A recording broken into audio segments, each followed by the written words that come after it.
नमस्कार विद्यार्थियों। Rapid revision के अंतर्गत आज हम मानव भूगोल की पुस्तक जो आपका क्लास 12th का पुस्तक है उससे चैप्टर नंबर 2 विश्व जनसंख्या वितरण घनत्व और वृद्धि, इन चैप्टर को हम आज समझने वाले हैं, पढ़ने वाले हैं। आइए तेजी से खत्म करते हैं। देखिए यहाँ एक स्टेटमेंट आता है राल्फ वाल्ड इमर्सन का। राल्फ वाल्ड इमर्सन क्या कहते हैं कि स्वर्ण से नहीं वरन, वरन अर्थात होता है बल्कि, केवल स्त्रियों और पुरुषों से एक राष्ट्र मजबूत और महान बनता है।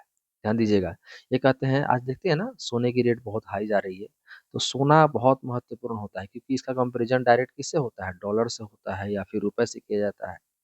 अब यहाँ राल्फ वॉल्ड इमर्सन बोले थे कि नहीं भैया, सोने से नहीं देश मजबूत बनता है, देश मजबूत बनता है वहाँ के स्त्रियों से, वहाँ के पुरुषों से। ये किसका स्टेटमेंट है याद रखिएगा, राल्फ वाल्ड इमर्सन का स्टेटमेंट है कि स्वर्ण से नहीं वरन केवल स्त्रियों और पुरुषों से एक राष्ट्र मजबूत और महान बनता है।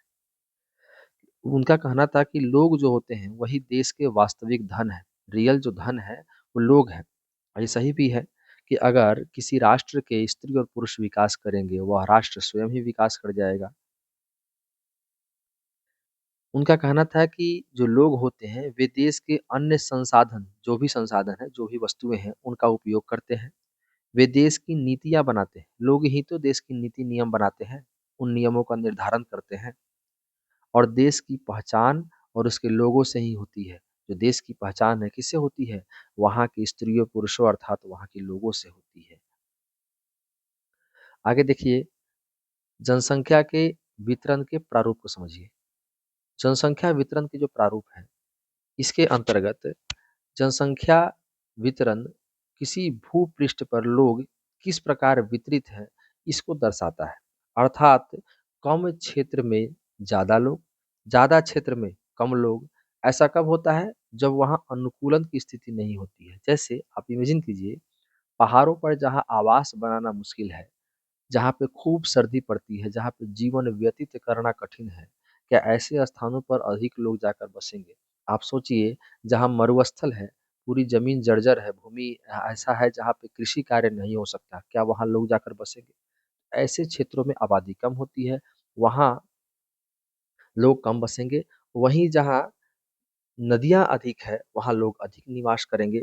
यही जनसंख्या वितरण के प्रारूप होते हैं बेसिकली। देखिए क्या कहता है कि विश्व की जनसंख्या का 90% इसके 10% स्थल भाग पर निवास करता है। अर्थात पूरे विश्व में जो ये 10% भूभाग है, देखिए ध्यान से, इसमें मुख्य रूप से एशिया वाला क्षेत्र आपका आ जाएगा। इस एशिया वाले क्षेत्र में आप देखेंगे कि 10% जनसंख्या जो है इस 90% संख्या जो है 10% भूभाग क्षेत्र पर निवास करती है। इसी बात को जॉर्ज बी क्रेसी कहते हैं कि एशिया में बहुत अधिक स्थानों पर कम लोग और कम स्थानों पर बहुत अधिक लोग रहते हैं। ध्यान से देखेंगे अगर एशिया को, आप ध्यान से समझिए ऐसे, तो आप नोटिस करेंगे कि ये ऊपर का एरिया देखिए, ऊपर के एरिया देखिए यहाँ पर खाली खाली है, पूरा एरिया एशिया का ही क्षेत्र है जो रशिया वाला इलाका है। तो यहाँ पे बहुत अधिक क्षेत्र में बहुत कम लोग रह रहे हैं। वहीं हम नीचे के क्षेत्र देखिए, जो भारत और चाइना के आसपास का क्षेत्र है, यहाँ देखिए कितने लोग निवास कर रहे हैं। तो ये पूरी जो जनसंख्या है, जो कम क्षेत्र में ज़्यादा लोग और ज़्यादा क्षेत्र में कम लोग निवास कर रहे हैं, इसी बात को कहते हैं कौन, George B Cressey. George B Cressey का स्टेटमेंट क्या है, प्रश्न आपसे पूछ लेगा कि भैया जॉर्ज बी क्रेसी का स्टेटमेंट क्या है, या एशिया में बहुत अधिक स्थानों पर कम लोग और कम स्थानों पर बहुत अधिक लोग रहते हैं, यह वक्तव्य, यह वाक्य किसका है, यह जॉर्ज बी क्रेसी का है। आगे देखिए, विश्व के, अच्छा एक इम्पोर्टेंट है क्या कि विश्व के 10 सर्वाधिक आबादी वाले देश, यहाँ पे आबाद नहीं होगा, आबादी होगा, आबादी वाले देश की 60% जनसंख्या है ना, विश्व की जो सर्वाधिक 10 आबादी वाले देश है, वहाँ पे 60% जनसंख्या निवास करती है। इनमें से 6 कहाँ मिलेंगे, इनमें से 6 एशिया में मिलेंगे। सर्वाधिक आबादी वाले जो टॉप 10 कंट्री हैं, उनमें टॉप 6 कंट्री जो कहाँ मिलेंगे, एशिया में ही मिलेंगे। ठीक है, तो ये एक फैक्ट हो गया, याद रखिएगा। जनसंख्या का घनत्व समझिए। देखिए जनसंख्या घनत्व क्या कहता है, एक सेकंड रुकिएगा, इसको हम थोड़ा सा पतला कर लें। हम्म। जनसंख्या घनत्व के अंतर्गत कहता है कि लोगों की संख्या और भूमि के आकार के बीच के अनुपात को कहते हैं जनसंख्या घनत्व। और डिटेल में समझिए कि जनसंख्या का घनत्व अगर निकालना हो तो टोटल जनसंख्या बटे टोटल क्षेत्रफल होगा, अर्थात पूर्ण जनसंख्या नीचे में आपको डालना होगा पूर्ण क्षेत्रफल। जैसे उदाहरण के लिए समझिए कि ये हमारा 1 square kilometre area, square kilometre कब होता है? जब आप किलोमीटर को किलोमीटर से मल्टीप्लाई करेंगे तो बनेगा क्या? स्क्वायर किलोमीटर बन जाएगा। इसको हम ऐसे भी लिखते हैं किलोमीटर स्क्वायर, है ना? तो यहाँ पे हम 1 किलोमीटर का एरिया ले रहे हैं।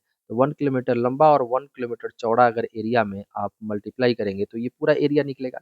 तो इस एरिया में कितने लोग रहते हैं? इसके लिए इस एरिया में रहने वाली जनसंख्या को हम इस एरिया से डिवाइड करेंगे तो हमारा जनसंख्या घनत्व निकलेगा। आइए एक उदाहरण से समझने का हम प्रयत्न करते हैं। उदाहरण क्या कहता है कि मान लीजिए कोई प्रदेश क है, इसी प्रदेश को मान लीजिए कह रहे हैं हम क प्रदेश, नाम है उसका, जैसे उत्तर प्रदेश हो सकता है, मध्य प्रदेश हो सकता है, बिहार, कोई भी जगह हो सकता है। तो मान लीजिए उस क प्रदेश में वहाँ का एरिया है 100 वर्ग किलोमीटर। एरिया कितना है? 100 वर्ग किलोमीटर मतलब 100 स्क्वायर किलोमीटर के एरिया में लोग रहते हैं और टोटल जनसंख्या उस क्षेत्र की है 1.5 लाख। तो हम वहाँ का जनसंख्या घनत्व कैसे निकालेंगे? सिंपल है, घनत्व निकालने का फॉर्मूला क्या था? टोटल जनसंख्या। तो पूरा जनसंख्या है उसको ऊपर डालेंगे और नीचे टोटल एरिया से हम डिवाइड कर देंगे। जैसे ही डिवाइड करेंगे आप तो 2 ज़ीरो से यहाँ 2 ज़ीरो कटेगा, हमारे पास कितना बच गया? 1500 बच गया। ये जो 1500 है, यह प्रति वर्ग किलोमीटर मतलब 1 किलोमीटर के एरिया में 1500 लोग रह रहे हैं। इस प्रकार से हम जनसंख्या घनत्व निकालते हैं। ठीक है? टोटल जनसंख्या डिवाइडेड बाय टोटल क्षेत्रफल और इस तरह से 1 देखिए यहाँ पे नीचे में क्या बच गया? 1 बच गया। ये 1 जो बच गया ये 1 कि वर्ग किलोमीटर के एरिया में कितने लोग रह रहे हैं? ऊपर में देखिए 1500 लोग रह रहे हैं और 100 में 1.5 लाख लोग रह रहे हैं। बस यही चीज़ है। तो 1500 व्यक्ति प्रति वर्ग किलोमीटर एरिया क्या हो गया? इसका जनसंख्या घनत्व हो गया। आई होप आपको क्लियर हो गया होगा। फॉर्मूला याद रखिएगा, एग्ज़ाम में काम आएगा। आगे क्या कहता है ध्यान से देखिए। कि देखिए वितरण आप बोलेंगे कि सर जनसंख्या तो बहुत वितरित है कि भाई कम क्षेत्र में ज़्यादा लोग रह रहे हैं, ज़्यादा क्षेत्र में कम लोग रह रहे हैं। इसके पीछे कारण क्या है? देखिए बहुत सारे कारण होते हैं। उसमें पहला कारण जो है ना, वो कारक है भौगोलिक कारक। आपसे प्रश्न पूछेगा जनसंख्या के वितरण को प्रभावित करने वाले कारकों की विवेचना कीजिए डिटेल में। तो आप देते जाएँगे। पहला पॉल कारण देंगे, भौगोलिक कारण। भौगोलिक कारण में क्या कारण हो सकता है? पहला सबसे इम्पोर्टेंट जल की उपलब्धता। देखिए वाटर के बगैर तो आप सोच भी नहीं सकते जीने का।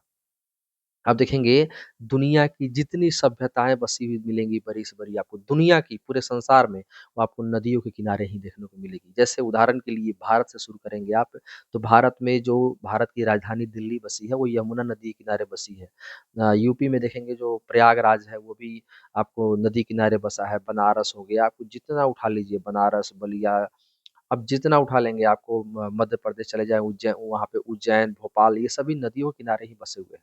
तो दुनिया की बड़ी से बड़ी जो सभ्यता है, वो नदियों के किनारे ही विकसित हुई। क्यों? क्योंकि वहाँ जल की उपलब्धता होती है। अब जल का काम क्या है? सिंपल सा काम है, पीने के लिए, नहाने के लिए, उद्योग चलाने के लिए, कृषि कार्य करने के लिए और भी बहुत सारे कार्य करने के लिए हम किसका उपयोग करते हैं? नदियों के जल का प्रयोग करते हैं। इसलिए जहाँ जल की उपलब्धता होगी, वहाँ पे उस भौगोलिक क्षेत्र में जनसंख्या अधिक निवास करेगी। दूसरा, भू आकृति भी वो कारण बनता है। भू आकृति मान लीजिए कि समतल मैदान क्षेत्र है, तो वहाँ पे घर बनाना आसान है। जैसे ये देखिए समतल मैदान वाला क्षेत्र है, तो यहाँ पे घर बनाना आसान है, कहीं जाना-आना आसान है। लेकिन जो पर्वतीय क्षेत्र में वहाँ आप घर कैसे बनाएँगे? वहाँ पे बहुत कठिन है। तो यहाँ पे ऑटोमेटिकली पर्वतीय क्षेत्र में जनसंख्या कम निवास करेगी और समतल भूभाग क्षेत्र में क्या होगा? जनसंख्या अधिक रहेगी। तो जैसे गंगा नदी के आस-पास का जो मैदानी इलाका है, वहाँ जनसंख्या अधिक निवास करती है, जो गंगा आपकी उत्तराखंड से राज्य से होते हुए, उत्तर प्रदेश होते हुए, बिहार होते पश्चिम बंगाल जाती है। इस पूरे बेल्ट में गंगा नदी के क्षेत्र में सर्वाधिक जनसंख्या निवास करती है भारत में, याद रखिएगा। अवरोधक कौन है? अवरोधक वही है पर्वत। पर्वत में घर बनाने में मुश्किलात आती है, दिक्कतें आती हैं, तो इसको अवरोधक कहते हैं। तो इन पर्वतीय क्षेत्रों में जैसे ये कहाँ मिलेंगे पर्वतीय क्षेत्र? हिमालयी क्षेत्र मिलेंगे। तो यहाँ पे क्या मिलेगा आपको?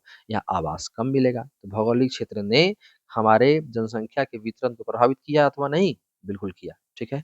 तीसरा कारण समझिए। तीसरा तीसरा जो कारक है वो है जलवायु, है ना? अब जलवायु किस प्रकार का? असुविधाजनक जलवायु। मान लीजिए मरुस्थल क्षेत्र है, तो मरुस्थल क्षेत्र में क्या लोग निवास करेंगे? नहीं। बिल्कुल रहना नहीं चाहेंगे।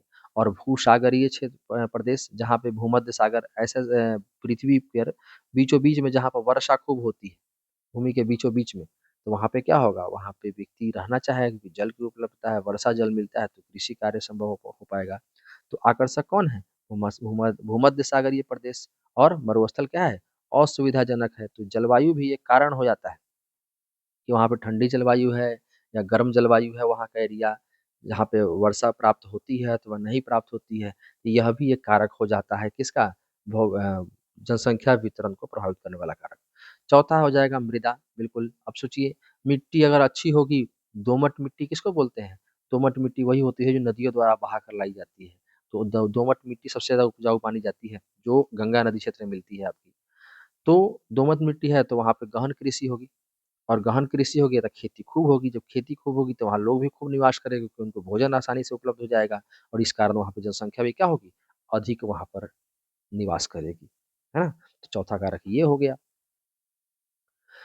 इसके अलावा कुछ आर्थिक और सामाजिक कारक भी है। जैसे आप वहाँ रहेंगे, अगर जिस समाज में, अब देखिए जैसे उदाहरण देते हैं, जिस समाज ने अधिक विकास किया है, जिस समाज के पास व्यवस्था अधिक है, सड़कें हैं, अच्छे पक्के मकान हैं, जल की व्यवस्था है वहाँ पर, और सभी संसाधन वहाँ आसानी से उपलब्ध हो जाते हैं, तो ऐसे क्षेत्र में कोई भी जनसंख्या निवास करना चाहेगी। ये भी एक कारण हो जाता है। आइए उनको समझते हैं ठीक से हम।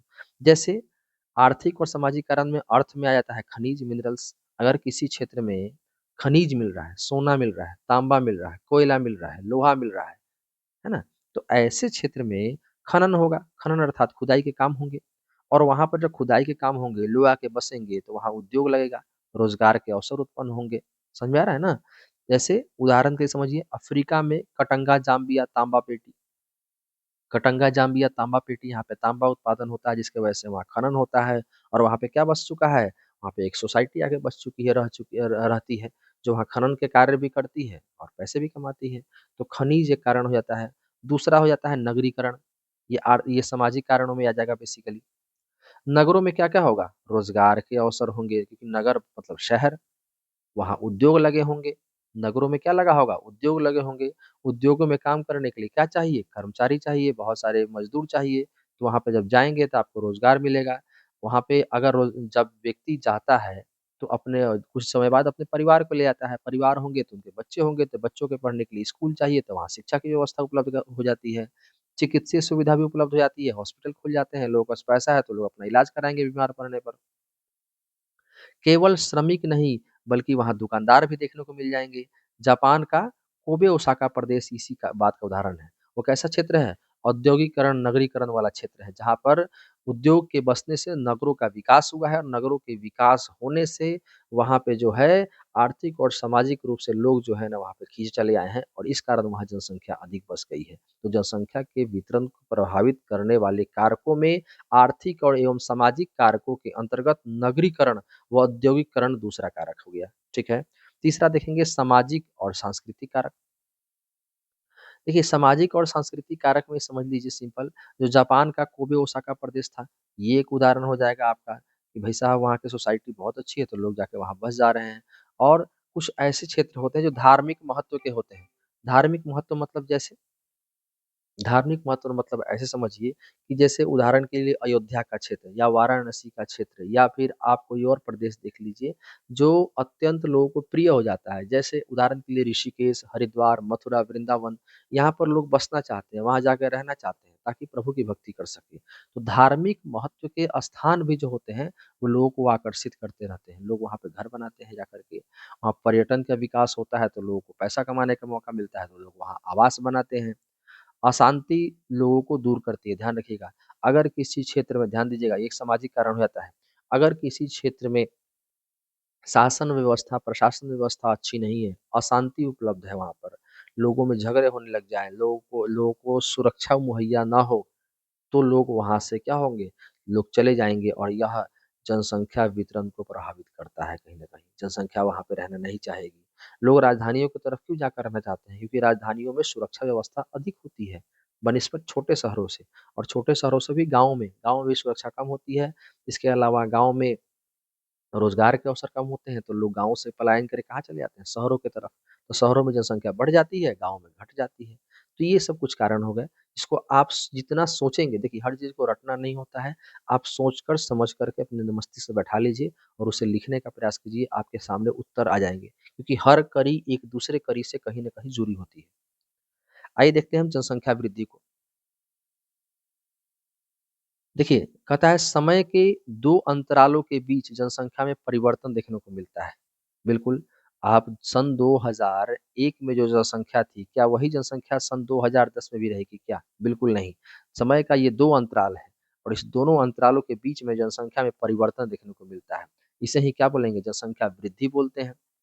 वृद्धि दोनों तरह से हो सकती है, ऋणात्मक भी हो सकती है और धनात्मक भी हो सकती है, अर्थात जनसंख्या बढ़ भी सकती है और घट भी सकती है। ठीक है? एक होता है आपका प्राकृतिक वृद्धि। वृद्धि के जो प्रकार हैं वो 2 हैं, दूसरा है वास्तविक वृद्धि। पहला प्राकृतिक वृद्धि मतलब नेचुरल ग्रोथ में क्या होता है कि भैया इस समय के दौरान कुछ लोग क्या होंगे, जन्म लेंगे और कुछ लोग क्या हो जाएँगे, मृत्यु को प्राप्त हो जाएँगे, क्योंकि उनका उम्र हो जाएगा। तो ये जन्म माइनस मृत्यु जब निकालेंगे तो जो आएगा आपके पास, ये क्या होगा, ये आपका धनात्मक हो जाएगा, पॉज़िटिव वृद्धि हो जाएगा। इसे ही प्राकृतिक वृद्धि कहते हैं। उदाहरण के लिए यहाँ पर जन्म दर हमेशा ज़्यादा होगा मृत्यु दर से। मतलब अगर 100 लोग जन्म ले रहे हैं तो 10 से 15 मृत्यु को प्राप्त होंगे। जो बूढ़े होंगे वो मरते जाएँगे, कोई बीमारी से मरते जाएँगे, कोई एक्सीडेंट से मरेंगे, लेकिन जन्म नेचुरली यहाँ पे लोगों का होता रहेगा। तो यहाँ कैसे वृद्धि देखने को मिलती है अक्सर? धनात्मक वृद्धि देखने को मिलती है। इस प्राकृतिक वृद्धि के अंतर्गत जन्म माइनस मृत्यु को करके हम प्राकृतिक वृद्धि प्राप्त कर सकते हैं। वास्तविक वृद्धि निकालना थोड़ा जटिल हो जाता है।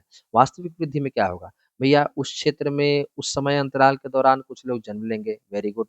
जन्म लेंगे वो क्या हो जाएगा? वो प्लस में चला जाएगा। प्लस में मतलब जो जनसंख्या मान लीजिए 1 लाख थी वहाँ पे 10,000 जनसंख्या और जन्म ले ली, तो 1,10,000 हो गई। पर मृत्यु वाली जनसंख्या घटाना पड़ेगा उसमें से।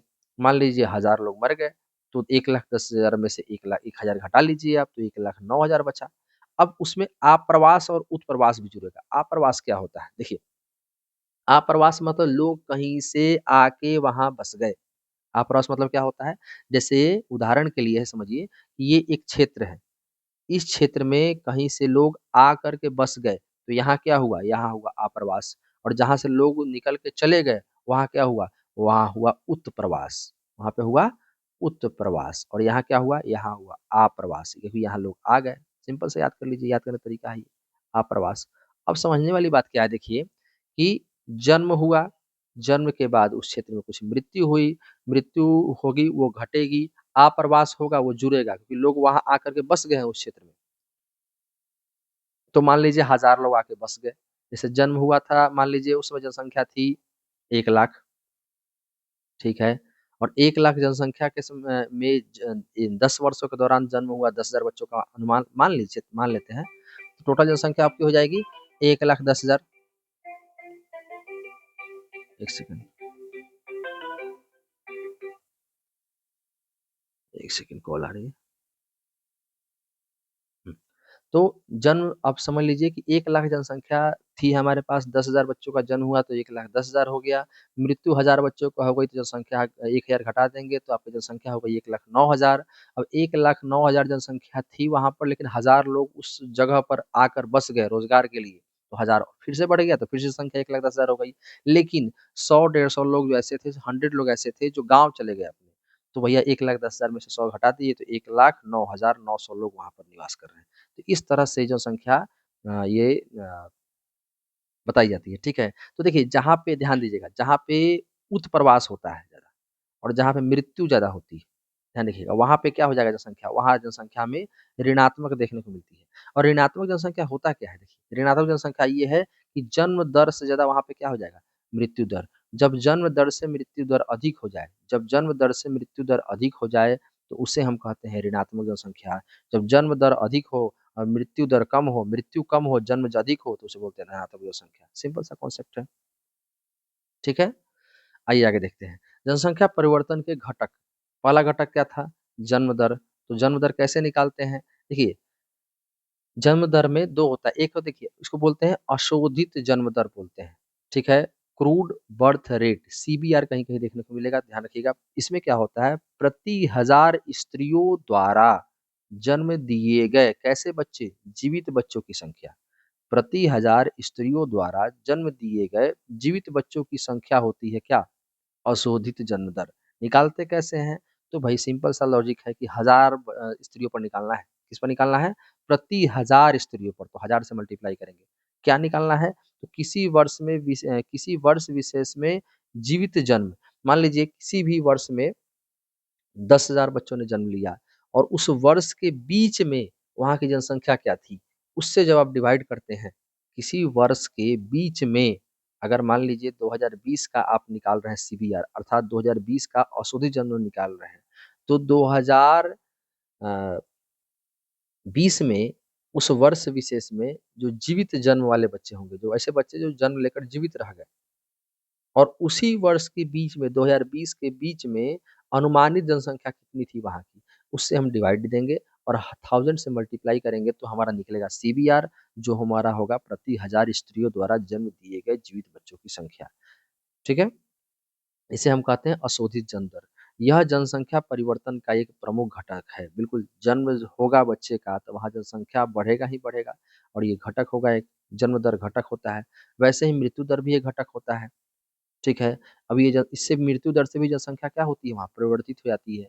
मृत्यु ज़्यादा होगा तो भी जनसंख्या परिवर्तित होगी, कम होगा तो भी जनसंख्या परिवर्तित होगी।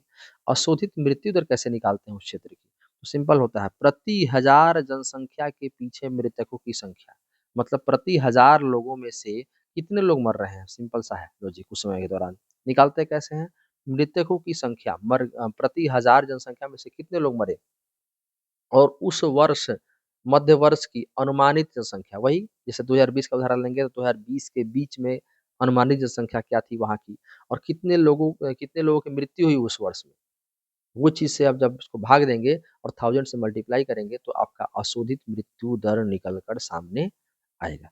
याद रखेंगे, ठीक है। ध्यान दीजिएगा, जनसंख्या वृद्धि केवल बढ़ती जन्म दर से नहीं अपितु घटती मृत्यु दर से भी होती है। सिंपल सा लॉजिक है। कैसे, देखिए, जैसे मान लीजिए किसी क्षेत्र में 1,00,000 जनसंख्या थी, ठीक है? 1,00,000 जनसंख्या थी, तो ये 1,00,000 जनसंख्या थी, और मान लीजिए 2001 की बात है, और 2002 में यह जनसंख्या जो है वो 2,00,000 हो गई, सिंपल से मान लीजिए 2,00,000 हो गई। तो जनसंख्या कितनी बढ़ी है? 1,00,000 देख रहे हैं आप। तो ये जनसंख्या बढ़ी कैसे होगी? जन्म से बढ़ी होगी, ठीक है? तो जब जन्म दर बढ़ेगा तो जनसंख्या परिवर्तित रहेगी। लेकिन एक लाइन और लिखता है कि घटती मृत्यु दर से भी होती है क्या जनसंख्या वृद्धि।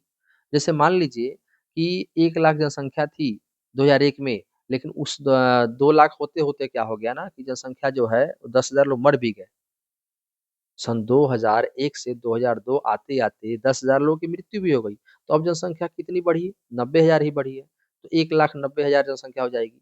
लेकिन 2002 से 2003 में जब 1,00,000 जनसंख्या बढ़ना था, 2002 से 2003 में 1,00,000 जनसंख्या बढ़ना था, तो स्वास्थ्य सुविधाएँ बेहतर होने की वजह से, अधिक हॉस्पिटल खोज लेने की वजह से, स्वच्छता के लिए लोगों को जागरूक कर देने की वजह से, फ़ायदा क्या हुआ कि लोगों ने बीमारियों पर विजय प्राप्त कर लिया, जिससे मृत्यु कम हुई। और उस वर्ष 2002 से 2003 के दौरान मात्र 1000 मृत्यु हुई। तो अब देखिए पिछले वर्ष 10,000 मृत्यु हुई थी, इस साल 1000 हुई है। तो घट मृत्यु दर में कमी आ गई। पिछले साल 10,000 लोग मरे, इस साल 1000 लोग मरे। तो मृत्यु दर में कमी आने की वजह से क्या हो जाएगा, पिछले साल की अपेक्षा 9,000 कम लोग मरे हैं इस साल। पिछले साल 10,000 लोगों की मृत्यु हुई थी, इस साल 1000 लोग मरे हैं।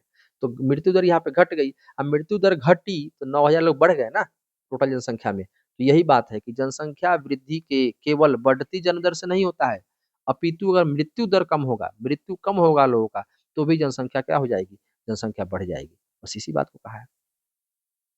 यह क्षेत्र की सामाजिक उन्नति और आर्थिक विकास के स्तर को भी दर्शाता है। बिल्कुल, जो समाज जितना अधिक उन्नत होगा, जिस समाज के पास जितना अधिक संसाधन होगा, जो समाज जितना अधिक विकास किया रहेगा, उस समाज के बाद उतने ही अधिक क्या होंगे, हॉस्पिटल्स होंगे, स्कूल होंगे, जानकारियाँ होंगी, लोग जागरूक होंगे, पढ़े-लिखे होंगे, स्वच्छता पर ध्यान रखते होंगे, और वहाँ पे क्या होगा, वहाँ पे मृत्यु दर में ऑटोमेटिकली कमी आ जाएगी। याद रखिएगा, तो जब मृत्यु दर में कमी आएगी, जन्म दर में ऑटोमेटिकली वृद्धि हो जाएगी, सिंपल सा चीज़ है, ठीक? जनसंख्या परिवर्तन के घटक समझिए। जनसंख्या परिवर्तन के घटक में पहला तीसरा चीज़ आता है आपका क्या? प्रवास। तो पहला आपने क्या देखा? पहला था क्या? जन्म, है ना? पहला क्या था? जन्म दर। दूसरा क्या था आपका? मृत्यु दर। पहला था जनसंख्या परिवर्तन के घटक में जन्म दर। दूसरा क्या था? जनसंख्या परिवर्तन के घटक में मृत्यु दर, कि भैया जन्म लेने से जनसंख्या घटती-बढ़ती है और परिवर्तन होता है, और मृत्यु से भी ऐसा होता है। तीसरा है प्रवास से। प्रवास वही है, सिंपल सा, क्या प्रवास है देखिए? प्रवास मतलब होता है माइग्रेशन, माइग्रेट कर जाना, कहीं से कहीं चले जाना। जैसे कोई व्यक्ति जो है, जहाँ से निकल के जाएगा, है ना? वहाँ होगा क्या? वहाँ जनसंख्या की कमी हो जाएगी, और जहाँ पहुँचेगा वहाँ जनसंख्या बढ़ जाएगी। तो भैया उद्गम स्थान पर क्या हुआ? उद्गम स्थान पर उत्प्रवास हुआ। उ से उद्गम, उ से उत, तो उत्प्रवास हो गया। लेकिन जहाँ पे व्यक्ति पहुँचा वहाँ पे क्या हो गया? वहाँ आप्रवास हो गया। क्या हो गया? आप्रवास हो गया। ठीक? और उत्प्रवास और आप्रवास, लेकिन ये बीच में क्या हो रहा है ये पूरा? कहीं से उठकर कहीं जाना क्या हो रहा है? ये प्रवास कहला रहा है। यही तो है प्रवास। कहीं से उठ कर के कहीं चले जाना, किसी भी कारण से, चाहे वो रोज़गार के कारण हो या कुछ भी कारण हो। तो सिंपल सा है कि कन्फ्यूज़ नहीं होना है, जहाँ से व्यक्ति निकल के गया, जैसे उदाहरण के लिए मैं गाँव से निकल कर दिल्ली आया, तो गाँव में क्या हुआ? गाँव में उत्प्रवास हुआ, और मैं दिल्ली चला आया, ये मेरा गंतव्य स्थान है, डेस्टिनेशन है, मैं यहाँ पहुँचा तो दिल्ली में हो गया आप्रवास। ठीक है? तो आप्रवास क्या है? आप्रवास है नए स्थान पर जाना, क्या है? अप्रवास। ठीक है? और उत्प्रवास क्या है? एक स्थान से या उस स्थान से बाहर जाना है उत्प्रवास। सिंपल, आपको आई होप याद हो गया होगा, कोई कन्फ्यूज़न नहीं है। और ये जो पूरी प्रक्रिया है, ये प्रक्रिया कहलाती है प्रवास। अच्छा, प्रवास कैसा हो सकता है? तो प्रवास देखिए अस्थायी भी हो सकता है ना? आप जाएँ कहीं पे और परमानेंटली वहीं सेटल हो जाएँ, ऐसा भी हो सकता है। अस्थायी भी हो सकता है, कुछ वर्षों के लिए जा रहे हों, है ना? या मौसमी भी हो सकता है। मौसमी आपने पढ़ा होगा क्लास 10th में, जब जम्मू-कश्मीर में रहने वाले गुज्जर बकरवाल समुदाय अपने भेड़ों के झुंड को लेकर के जब वहाँ पर बर्फबारी होती है, शीत ऋतु आती है, तब वह कहाँ चले आते हैं? पहाड़ों से नीचे की ओर चले आते हैं। और वही जब वहाँ पर बर्फ पिघलना जब उष्ण का मौसम आता है, गर्मी ऋतु आती है, तो जब वहाँ बर्फ पिघल जाती है, फिर नए-नए हरे-हरे घास निकल आते हैं, तो वही गुज्जर बकरवाल समुदाय अपने भेड़ों को लेकर के फिर जम्मू-कश्मीर में ऊपर पहाड़ियों की ओर चला जाता है। तो ये कैसा हुआ? ये मौसमी प्रवास हुआ, कि जैसा मौसम वैसा प्रवास। ये 3 तरह के प्रवास होते हैं। प्रवास के कारक क्या हो सकते हैं? देखिए, प्रवास मुख्य के 2 कारण होते हैं। एक होता है प्रतिकर्ष, प्रतिकर्ष मतलब क्या होगा? कि भाई साहब आपको उससे अट्रैक्शन हो रहा है उन कारण से। जैसे कोई व्यक्ति गाँव से उठकर दिल्ली जा रहा है, तो उसको क्या बोलेंगे? उसको बोलेंगे प्रतिकर्ष होना। लेकिन वो गाँव छोड़ के जा रहा है, तो उसको क्या बोलेंगे? अपकर्ष होना। अपकर्ष होना मतलब कि भैया हमको गाँव पसंद नहीं आ रहा है, और प्रतिकर्ष होना कि भैया एक-दूसरे की उसके चीज़ों के प्रति आकर्षित हो रहा है व्यक्ति। ठीक है? अब देखिए प्रतिकर्ष में क्या होता है, जो उद्गम स्थान होता है, उद्गम मतलब जहाँ से व्यक्ति निकल रहा है, वो कम आकर्षक होता है वहाँ उसके लिए। जैसे जो व्यक्ति गाँव से निकल रहा है, तो उसके लिए गाँव कम अट्रैक्शन दे रहा है उसको। कुछ कई कारण हो सकते हैं उसके लिए। जैसे बेरोज़गारी, गाँव में क्या होती है? बेरोज़गारी होती है। तो बेरोज़गारी होगा तो क्या होगा? लोग वहाँ से क्या होगा, निकल के कहीं न कहीं क्या होना चाहेगा? जाना चाहेगा। इसके अलावा क्या हो जाएगा, रहन-सहन की निम्न दशाएँ। अब गाँव में क्या होती है, रहन-सहन की निम्न दशा होती है, हॉस्पिटल नहीं होते हैं, चीज़ें व्यवस्थित नहीं होती हैं, सड़कें अच्छी नहीं होती है। तो आपको ये सब चीज़ें क्या होगा, ये सब सबको प्रतिकर्ष होगा। प्रति मतलब क्या होता है? उल्टा होता है ना? आप उससे दूर खींच चले जाते हैं, दूर होते जाते हैं। तीसरा, राजनीतिक उपद्रव अगर किसी क्षेत्र में है, कि भैया वहाँ पर जो है सरकार ठीक से नहीं रहती है, शासन व्यवस्था अच्छा नहीं है, आपको सुरक्षा मुहैया नहीं उपलब्ध हो पाएगा। जैसे सन 2000 के आस-पास बहुत सारे बिहार के लोगों ने बिहार छोड़ दिया, उद्योगपतियों ने। तो ये क्या था ये सब? ये था प्रतिकर्ष कारक था ये सब। प्रतिकूल जलवायु, गर्मी अधिक पड़ती है, सर्दी अधिक पड़ती है, तो इससे क्या होता है, वहाँ जीवन जीना दूभर हो जाता है, मुश्किल हो जाता है। प्राकृतिक विपदाएँ, ये भी एक कारण है कि मान लीजिए कोई महामारी फैल गया वहाँ पर, या बाढ़ इतना आता है कुछ क्षेत्र में, हर साल जीना मुश्किल हो जाता है, तो ये कारण हो गया। तो ये सारे प्रतिकर्ष वाले कारक हो गए, ठीक है? अच्छा, कुछ ऐसे कारक होंगे जो व्यक्ति को आकर्षित करेंगे, है ना? जो पुल करेंगे, अपनी ओर खींचेंगे। तो ये गंतव्य को व्यक्ति जहाँ पहुँचता है, उस जगह को आकर्षक बना देता है ये कारण। जैसे काम के बेहतर अवसर, जैसे गाँव से निकल कर व्यक्ति शहर जाता है, तो शहर में क्या मिलते हैं उसको? शहर में उसको काम के बेहतर अवसर प्राप्त होते हैं। रहन-सहन की अच्छी दशाएँ होना, जैसे शहरों में क्या होती है, नगरों में अच्छी व्यवस्था होती है, साफ-सफाई वगैरह होती है, तो लोग जाकर के वहाँ रहना पसंद करते हैं, सुरक्षा होती है, शांति होता है, स्थायित्व होता है वहाँ पर, कि भैया एक जहाँ पे बसेंगे वहाँ से हमको निकाला नहीं जाएगा, वगैरह-वगैरह। ठीक है? जीवन व संपत्ति की हमारी क्या होगी? सुरक्षा होगी वहाँ पर। हम भी सुरक्षित रहेंगे और हमारी संपत्ति भी वहाँ सुरक्षित रहेंगी। तो ये सारे कारण होते हैं। दूसरा एक और कारण है क्या? अनुकूल जलवायु। वहाँ की जलवायु जो है, वो जीने के लिए है, बहुत बढ़िया है, अच्छा मौसम है, हमेशा सुहावना मौसम बना रहता है और व्यवस्था बहुत बढ़िया है। तो ये सब वो कारण हैं, जिसकी वजह से व्यक्ति अपकर्ष की ओर अग्रसरित होता है। देखिए, प्रतिकर्ष के कारण क्या होता है? मजबूरी में छोड़ना पड़ता है उस जगह और अपकर्ष के कारण बेहतर जीवन की चाह में व्यक्ति वहाँ पहुँच जाता है, ठीक है? जनसंख्या वृद्धि की प्रवृत्ति को समझिए। जनसंख्या की वृद्धि को प्रवृत्ति को समझने के लिए आप इस चार्ट को समझ सकते हैं, ठीक है? देखिए, जनसंख्या यहाँ धीरे-धीरे बढ़ रहा है, लेकिन यहाँ पे जाने पे क्या होता है? जनसंख्या विस्फोट होता है, अचानक जनसंख्या तेज़ी से बढ़ जा रहा है। देखिए, इतना समय के दौरान नीचे टाइम है दिया आपका, नीचे टाइम दिया हुआ है, इतना समय के दौरान जनसंख्या धीरे-धीरे बढ़ी है। लेकिन जैसे ही यहाँ यहाँ से यहाँ इतनी ही दूरी में जनसंख्या ने क्या कर दिया है? विस्फोट पा लिया है। आइए समझते हैं इसको। विगत 500 वर्षों में जनसंख्या 10 गुना बढ़ी है। विगत 500 वर्षों में जनसंख्या कितनी बढ़ी है? 10 वर्षों में। 20वीं शताब्दी में अकेले 4 गुनी बढ़ गई थी। शताब्दी मतलब क्या होता है? शताब्दी मतलब होता है 100 वर्ष। मतलब पिछले 100 वर्षों में 20वीं शताब्दी में जनसंख्या कितनी बढ़ गई? चौगुनी बढ़ चुकी है। प्रति वर्ष 8 करोड़ लोग जुड़ते हैं, अनुमान लगाइए। प्रति वर्ष 8 करोड़ मतलब अगले 100 सालों में मिनिमम 800 करोड़ लोग हो गए। दुगुना होने का समय 1 करोड़ होने में 10 लाख वर्ष लगे थे। जनसंख्या जब बढ़ना शुरू हुई थी तो 1 करोड़ जनसंख्या होने में 10 लाख वर्ष लग गए थे। वहीं 5 से 6 अरब होने में मात्र 12 वर्ष लगे हैं, जनसंख्या इतनी तेजी से बढ़ी है। 5 से 6 अरब मतलब 500 से 600 करोड़। वर्तमान में तो 800 करोड़ से अधिक जनसंख्या है पूरे विश्व की। जननांगीय संक्रमण को समझिए ध्यान से। जन्म दर एवं मृत्यु दर से समझिएगा यहाँ पर, ठीक है? पहले व्यक्ति कैसा हुआ करता था? जननांगीय संक्रमण सिद्धांत के अंतर्गत ध्यान समझिए कि पहले व्यक्ति ग्रामीण हुआ करता था, खेतिहर हुआ करता था और यहाँ से मनुष्य की क्या हो गया? नगरीय जीवन जीने लग गया। क्यों? क्योंकि उद्योग लग गए और उद्योग लगने से नगरों का विकास हुआ, शहरों का विकास हुआ। यहाँ पे आपको दिया हुआ है जन्म दर और मृत्यु दर दोनों साथ-साथ, ध्यान दीजिएगा। और ये समय है, ये क्या है? समय है, टाइम लगा है। तो पहला टाइम फ्रेमवर्क देखिए, ये पहला फर्स्ट है। यहाँ से यहाँ तक दूसरा टाइम फ्रेमवर्क है और यहाँ से यहाँ तक तीसरा टाइम फ्रेमवर्क है। इसको समझने के लिए थोड़ा और नीचे आइए, देखिए। ये प्रथम अवस्था है, ध्यान दीजिएगा। ये अवस्था आपकी प्रथम है, ये दूसरी अवस्था हो गई, ये तीसरी अवस्था हो गई। तो पहली अवस्था में क्या था व्यक्ति? देखिए, जन्म दर और मृत्यु दर दोनों समान चल रहा है। ध्यान दीजिएगा, क्या-क्या हो रहा है? जन्म भी दर ऐसे चल रहा है और मृत्यु दर भी देख रहे हैं, ज़्यादा ऊपर-नीचे, थोड़ा बहुत ऊपर-नीचे चल रहा है। जन्म दर और मृत्यु दर लगभग समान रूप से चल रहे थे। दूसरी अवस्था जब आती है, तो यहाँ पे क्या हो गया? मृत्यु दर देखिए नीचे है और जन्म दर, जन्म भी हाई था और मृत्यु थोड़ी कम जाती है यहाँ पर। यहाँ देखिए, मृत्यु भी अधिक हो रहा है, जन्म भी अधिक ऊपर चल रहा है ये रेट।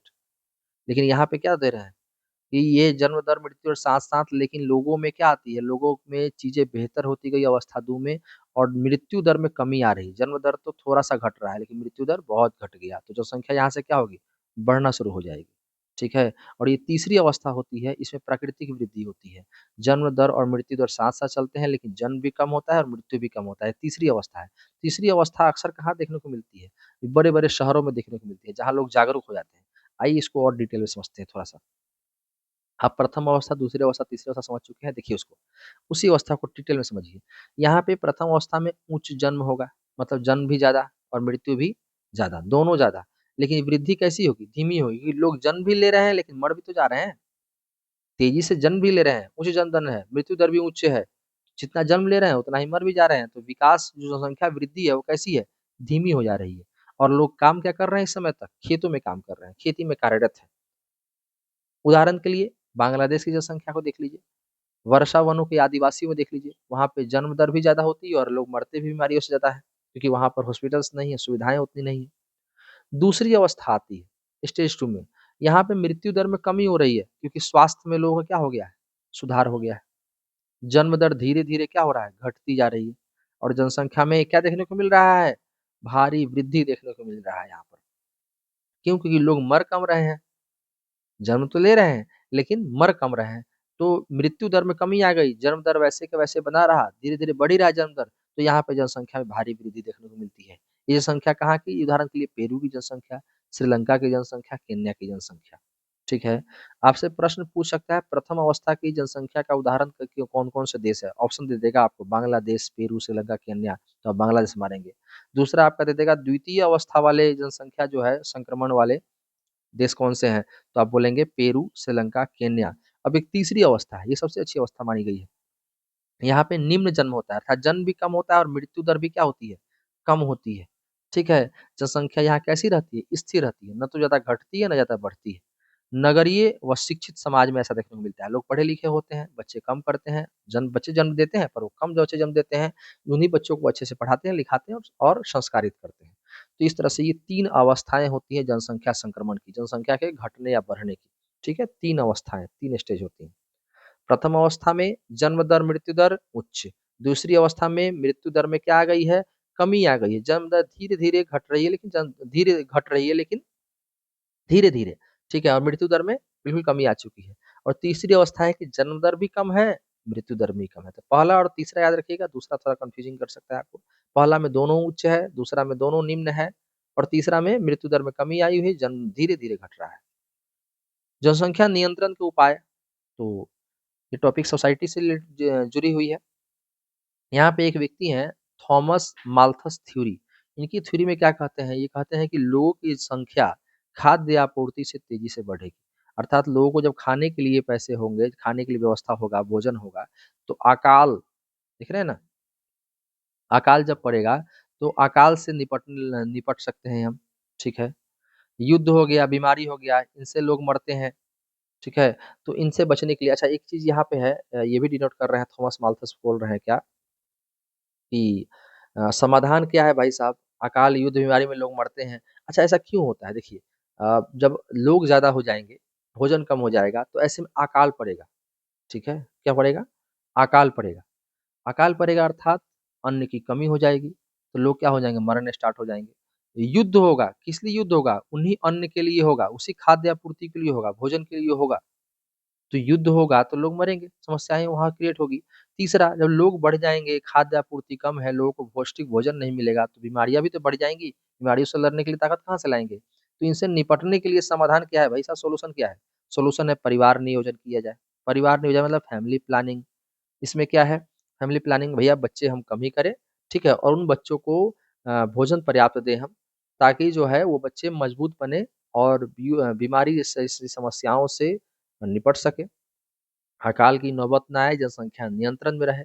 इसके लिए क्या कर सकते हैं? गर्भ निरोधक की उपलब्धता, है ना? तो ये ऐसी दवाएँ होती है जिसको लेने से जो है माताएँ गर्भ धारण नहीं कर पाती हैं, ठीक है? तीसरा कर निरुत्साहक उपाय, भैया टैक्स लगा दो। टैक्स लगाना अर्थात टैक्स क्या है आपका डिसेंटिविज़ ये क्या होता है? कि भैया किस टैक्स लगा देंगे तो बच्चे लोग कम पैदा करेंगे, जिसको 2 बच्चे हैं उसको टैक्स कम देना पड़ेगा, जिसके ज़्यादा बच्चे हों उसको ज़्यादा टैक्स देना पड़ेगा। क्यों? क्योंकि देश में जितने भी संसाधन हैं, उस पर परिवार के बच्चे अधिक होने से संसाधनों पर बोझ तो पड़ रहा है ना। तो एक काम करो संसाधन पर बोझ पड़ रहा है तो उस परिवार पर टैक्स लगा दो, ज़्यादा बच्चे करेंगे तो। तो ये कर निरुत्साहक उपाय इसे बोलते हैं। ये 3 तरह के उपाय हो गए परिवार नियोजन के लिए। ठीक है। महिलाएँ स्वास्थ्य के प्रति क्या होनी चाहिए? जागरूक होनी चाहिए, तो जनसंख्या क्या रह जाएगी? नियंत्रित रह जाएगी क्योंकि महिलाओं को पता होता है कि उनके परिवार में जितने बच्चे होंगे उनको पौष्टिक भोजन, आहार व्यवस्था सब चीज़ मिलनी चाहिए, अच्छी पढ़ाई, अच्छी शिक्षा मिलनी चाहिए। इसलिए महिलाओं के स्वास्थ्य के प्रति जागरूक होना बहुत ही नितांत आवश्यक है। ठीक है? यहाँ पे आपका चैप्टर नंबर 2 क्लोज़ होता है। थैंक यू वेरी मच मिलते हैं चैप्टर नंबर 3 के साथ।